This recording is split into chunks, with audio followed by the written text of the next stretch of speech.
How dismissive avoidants miss the one person who truly loved them. Have you ever wondered how someone could push away the only person who genuinely loved them, and then years later feel haunted by that loss? That's exactly what happens to the dismissive avoidant. At first, they seem unbothered, almost cold. They act like losing you doesn't affect them at all. But deep down, the truth is far more complicated. Because avoidants don't miss people right away. They miss them when it's too late, when the silence finally starts echoing, and they realize that the one person who truly saw them is gone. In the beginning, the dismissive avoidant feels powerful when they detach. They believe they're protecting themselves. To them, closeness feels like danger. Love feels like a trap. They've spent years building emotional walls so high that no one could ever climb over them. When you entered their life, you unknowingly became the exception, the one who made them feel something real, something terrifying. At first, they loved your warmth, your consistency, your emotional depth, but soon that same love began to feel suffocating. Not because you did something wrong, but because they've learned to equate love with vulnerability, and vulnerability with pain. So they pull away, slowly, quietly, almost like smoke leaving a room. Their texts get shorter. Their tone turns distant. They start saying things like, "I just need space," or "I'm not ready for something serious." And because you care deeply, you try to understand. You tell yourself to be patient. You give them that space, thinking they'll come back when they're ready. But here's the painful truth. Dismissive avoidants don't come back until they realize that your absence feels safer than their solitude. At first, they enjoy the silence. It feels freeing. No one to answer to, no emotional demands, no vulnerability. They convince themselves they made the right choice, that independence is all they need. They'll fill their time with distractions, work, hobbies, maybe even new flings. Anything to keep from feeling. But love doesn't disappear just because they pretend it does. It lingers, quietly, patiently, until the day their walls start to crack. And that moment comes when they finally stop running. Maybe they see a photo of you by accident. Maybe they smell your perfume on someone else. Or maybe one quiet night, they realize they haven't felt that kind of connection with anyone since you. That's when it hits them, the full weight of what they lost. The one person who accepted their flaws, who didn't demand perfection, who just wanted to love them, is gone.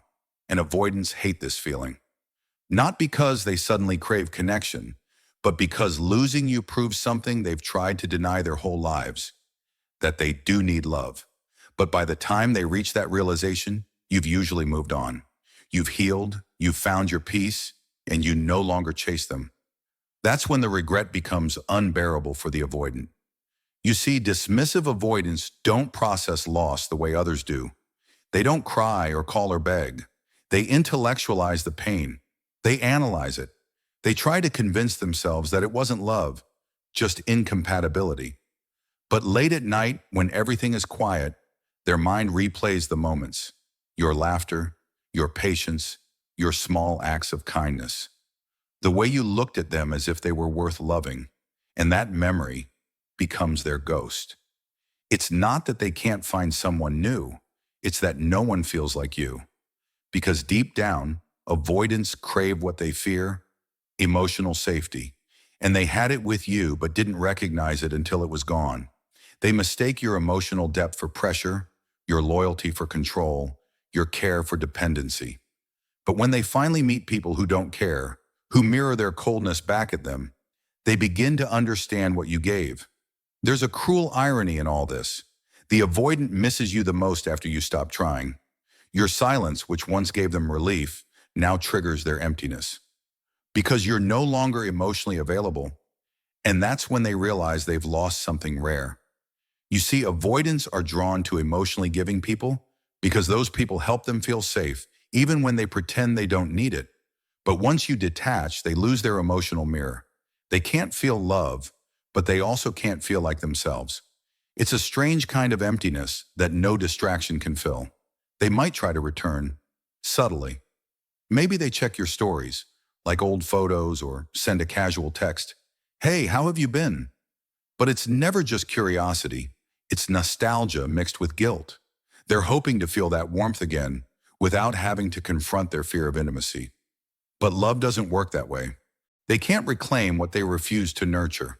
And what really tortures them is realizing that the only person who could have helped them heal was the one they pushed away.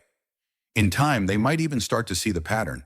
The way they destroy good relationships, not because the love wasn't real, but because it was too real. Dismissive avoidants are masters of control, but love thrives on surrender.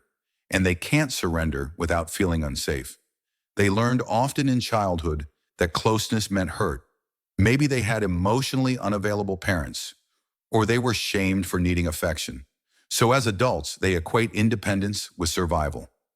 But love isn't survival, it's connection. And you can't connect if your walls are always up. When they finally meet someone who reminds them of you, the realization becomes painful. They might even think, she was the one person who truly loved me. But they'll rarely say it out loud. Admitting that would mean admitting they were wrong. And avoidants fear emotional failure as much as emotional closeness. So they stay silent, carrying your memory like a secret regret. You'll never see their tears, but they exist, buried under layers of pride and fear. For you, the person who loved them, the healing comes when you finally understand. Their distance was never about your worth. It was about their wounds. You didn't fail them. They failed to let love in. And sometimes the most powerful closure isn't getting them back. It's knowing that they'll always remember you as the one person who saw them, fully, deeply, and without judgment, and realizing that they may never find that again. So yes, dismissive avoidants do miss the one who truly loved them, but they miss them too late. They don't miss the relationship when it ends. They miss the safety you created when they realize the world outside your love feels colder.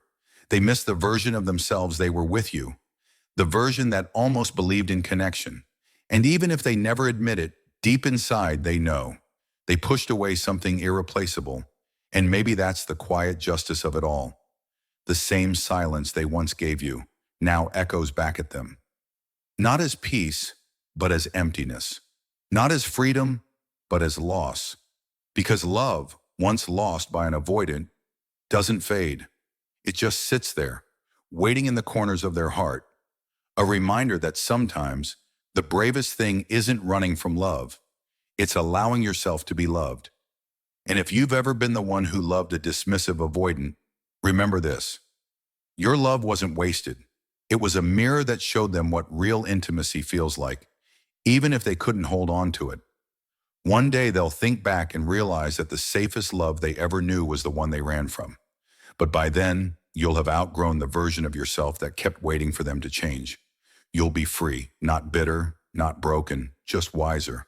Because the truth is, some people are lessons, not lifetimes.